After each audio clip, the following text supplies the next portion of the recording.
திமுகவின் டாஸ்மாக் ஊழலை கண்டித்து பாஜக தலைவர் அண்ணாமலை முன்னெடுத்த போராட்டம் பெரும் அதிர்வலைகளை ஏற்படுத்திய நிலையில் தற்போது முதலமைச்சர் மு.க.ஸ்டாலின் புகைப்படத்தை டாஸ்மாக் கடையின் முகப்பில் ஆணி அடித்து மாட்டி எதிர்ப்பை தெரிவித்த வீடியோ வெளியாகி பெரும் பரபரப்பை ஏற்படுத்தியுள்ளது.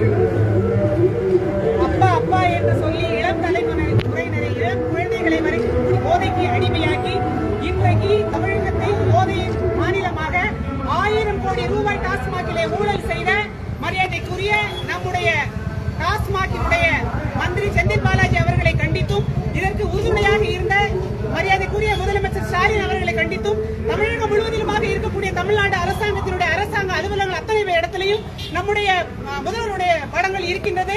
ஆனால் டாஸ்மாக் நிறுவனம் அரசாங்கத்தால் நடத்தப்படுகிற நிறுவனம், அங்கே அவருடைய படம் இல்லாத காரணத்தினால் இந்த டாஸ்மாக் கடைக்கு சொந்தக்காரர் தமிழ்நாட்டினுடைய திமுக அரசாங்கம் என்பதை தெரியப்படுத்தும் விதமாக இன்றைக்கு நம்முடைய முதலமைச்சர் அவர்களுடைய படத்தை இந்த டாஸ்மாகிலே நாங்கள் மாட்டியிருக்கின்றோம்.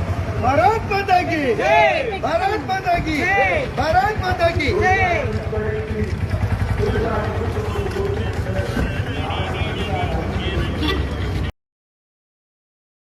செய்திகளை உள்ளது உள்ளபடி தெரிந்து கொள்ள ரெஃப்ளெக்ட் நியூஸை சப்ஸ்கிரைப் பண்ணுங்க.